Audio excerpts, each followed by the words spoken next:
Bismillahirrahmanirrahim. Assalamualaikum warahmatullahi wabarakatuh. Innal hamdalillah nahmaduhu wa nasta'inuhu wa nastaghfiruh wa na'udzu billahi min shururi anfusina wa man sayyiati a'malina may yahdihillahu fala mudhillalah wa may yudlil fala hadiyalah.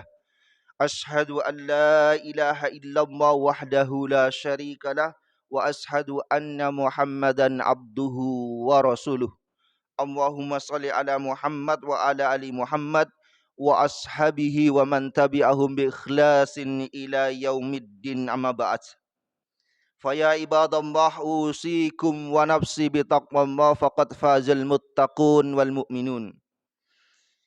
Alhamdulillah, kita bersyukur kepada Allah atas limpahan hidayah serta rahmatnya, serta kita bersyukur bahwa Allah masih menutup aib-aib kita. Sesungguhnya makhluk yang ada di bumi itu ketika melihat kita sebagai sebagian dari orang-orang yang berusaha ikhtiar untuk soleh, bukan hanya karena ikhtiar kita, tetapi karena Allah menutup aib-aib kita. Seandainya aib-aib kita itu dibuka oleh Allah, maka kita berada termasuk orang-orang yang banyak dosa.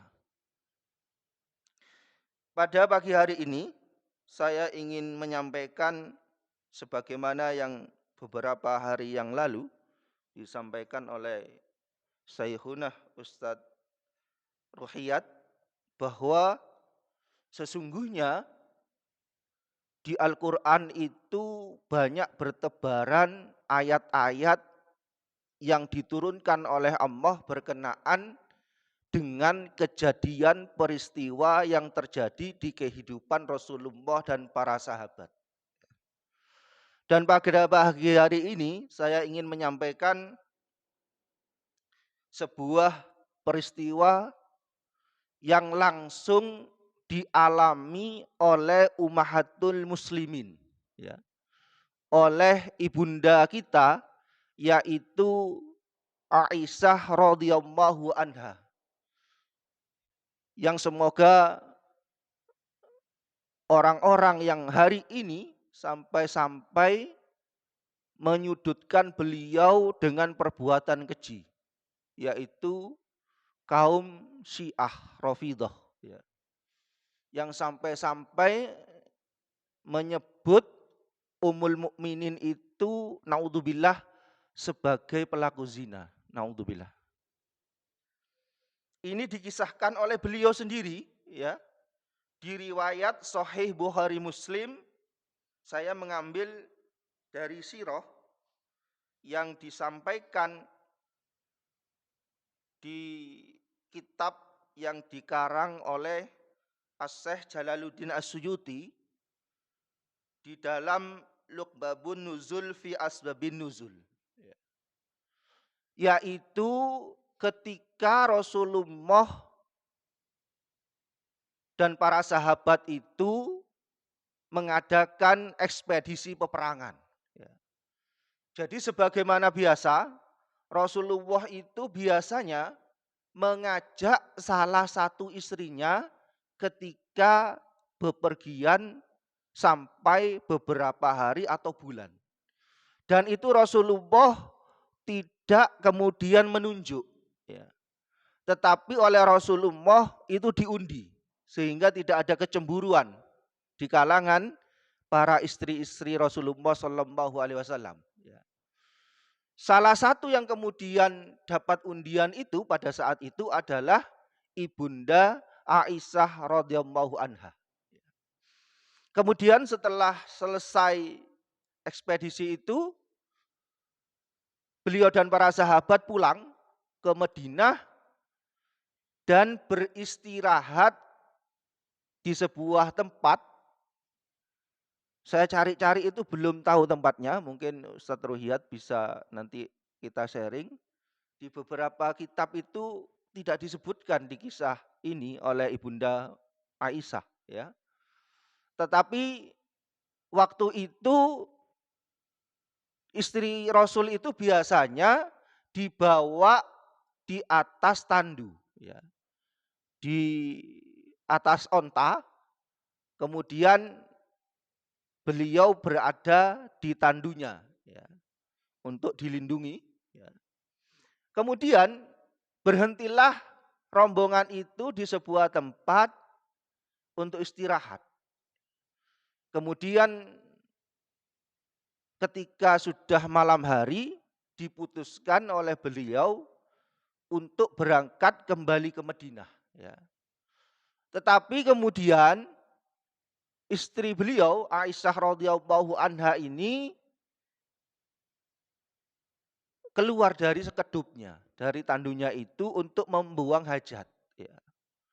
Setelah keluar, ternyata beliau itu kembali ke rombongan, tetapi ternyata beliau kehilangan kalungnya.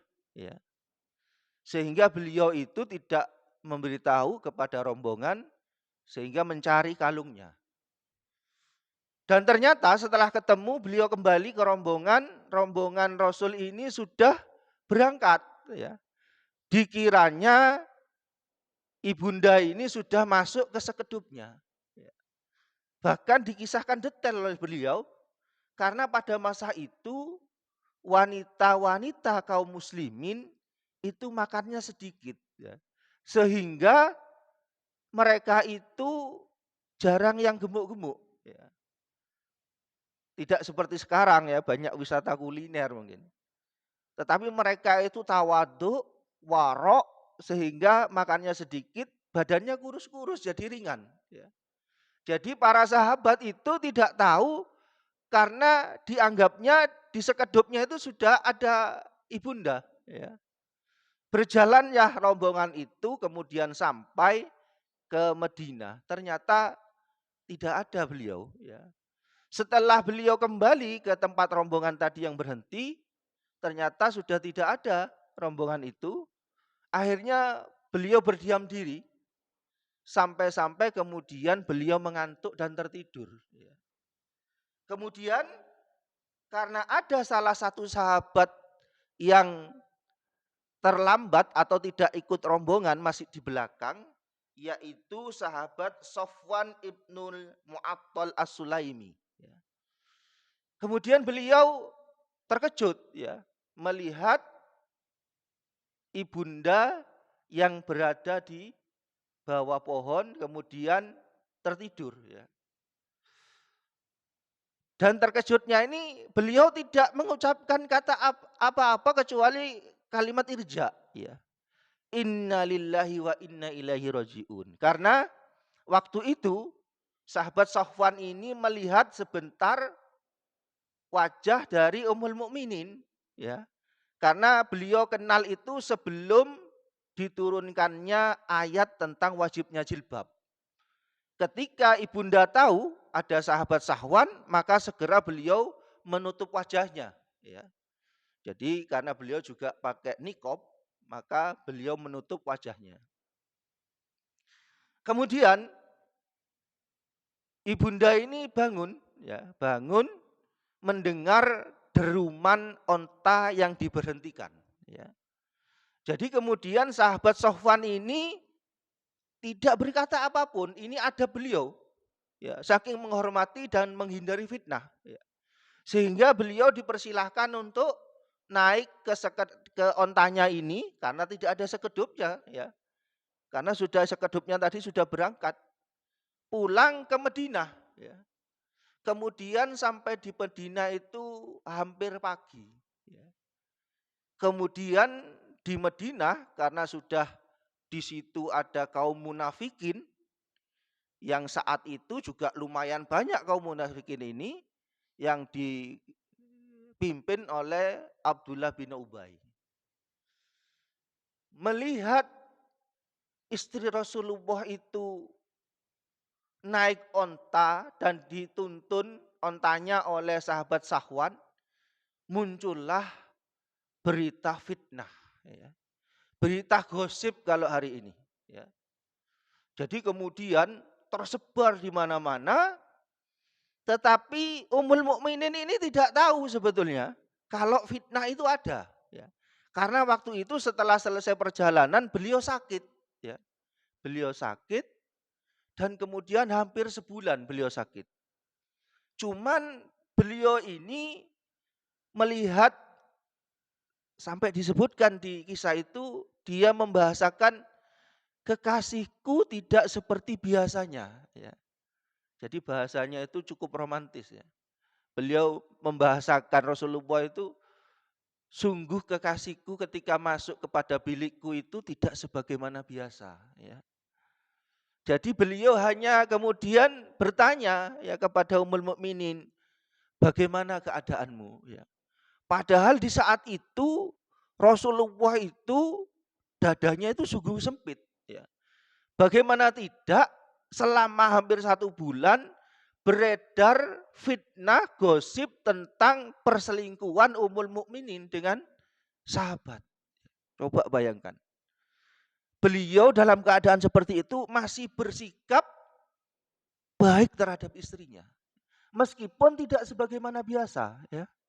Jadi gelagat itu dibaca oleh Ummul Mukminin. Ya. Kemudian Rasulullah ini sampai menunggu-nunggu wahyu yang diturunkan untuk membersihkan fitnah itu. Tapi kok ternyata nggak turun-turun. Ya.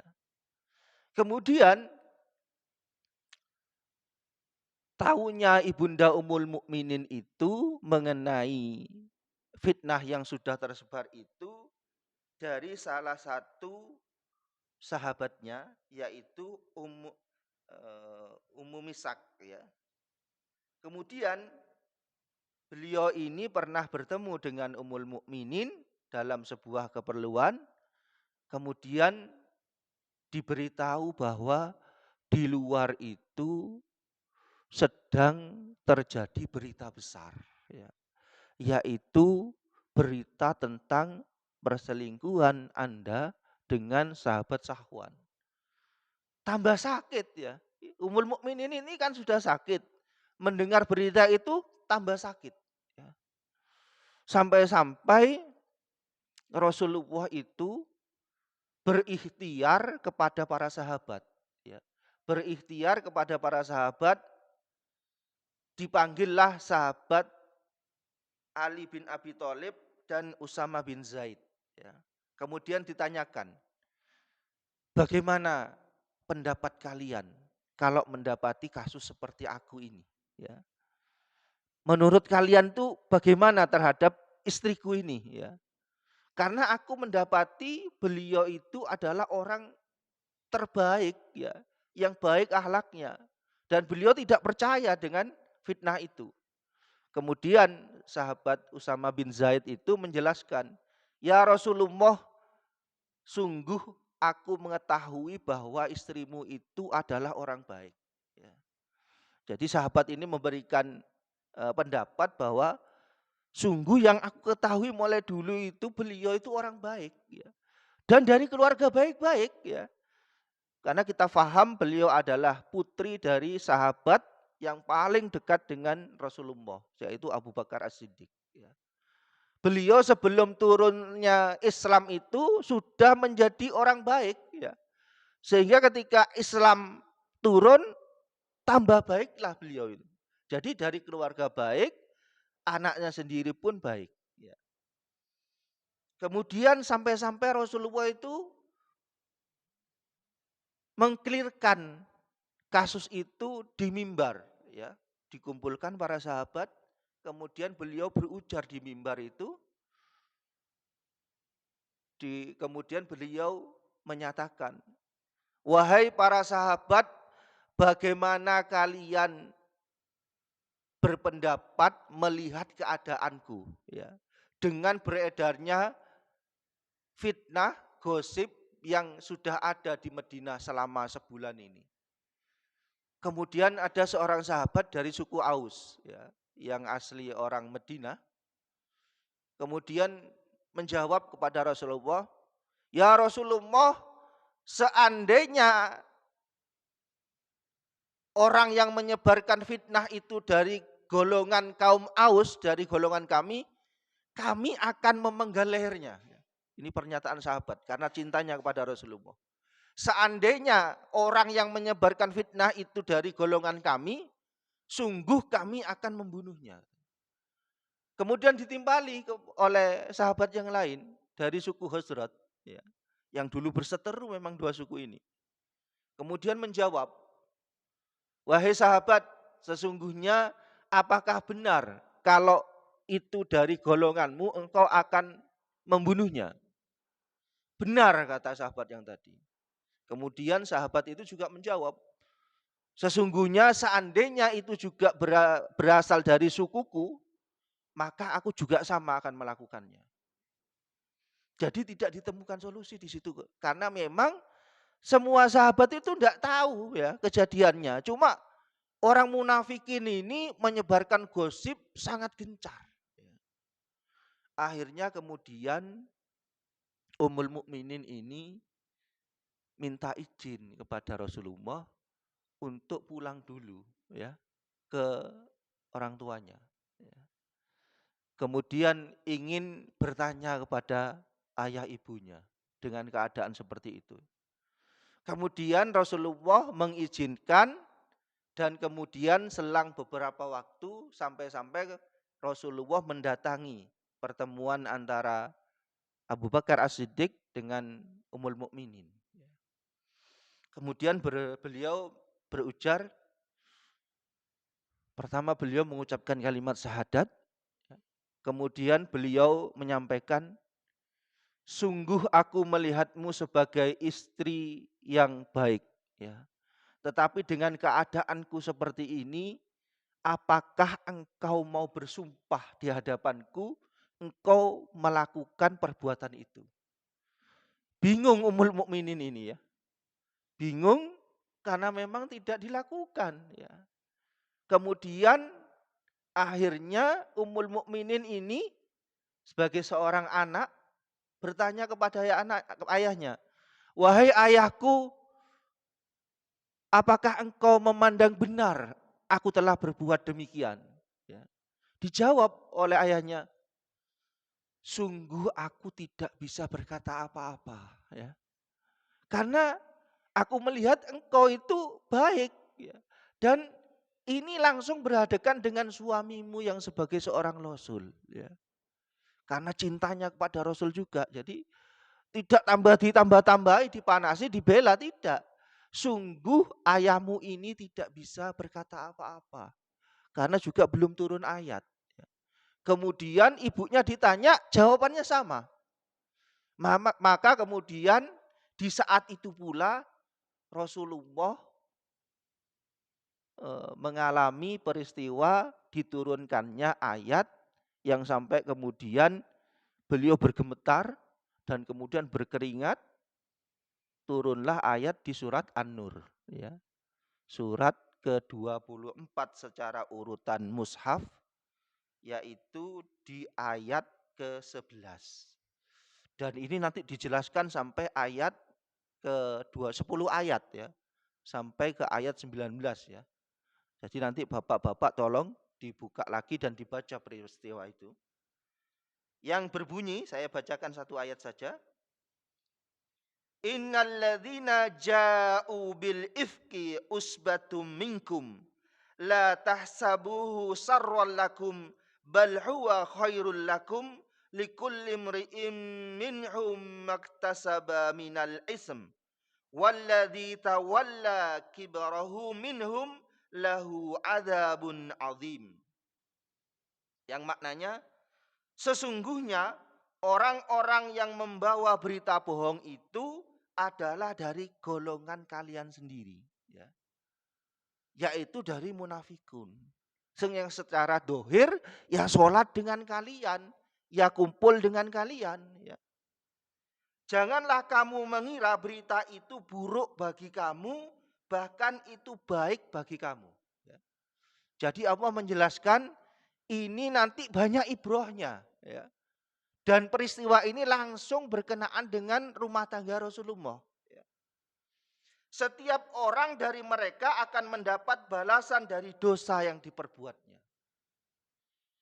Dan barang siapa di antara mereka yang mengambil bagian terbesar dari dosa yang diperbuatnya, dia mendapat azab yang besar. Jadi yang mengkelirkan berita bohong itu bukan main-main ya. Tetapi adalah Khalik yang menciptakan alam semesta ini. Berita itu langsung turun dari langit yang ketujuh, langsung diturunkan kepada Rasulullah. Sehingga kemudian setelah 10 ayat itu turun, Rasulullah kemudian tersenyum kepada istrinya. Bergembiralah engkau istriku, karena Allah sudah menurunkan ayatnya dan engkau terlepas dari fitnah itu. Pelajaran apa yang bisa kita ambil dari sini? Pertama, sesungguhnya fitnah yang sampai hari ini terjadi, yang didengung-dengungkan oleh orang-orang Syiah itu sebuah kekejian terhadap Ummul Mukminin. Dan kita beristighfar semoga mereka bertobat. Karena Ummul Mukminin ini adalah orang suci. Maksudnya dia tidak melakukan perbuatan itu. Kedua, sesungguhnya di kalangan kaum mukminin kita-kita ini sesungguhnya ada musuh dalam selimut. Menggunting dalam lipatan. Dan itu banyak terjadi hari ini. Orang-orang munafik yang menyebarkan berita-berita bohong tentang kemudian yang menyudutkan kaum muslimin. Mereka membuat makar.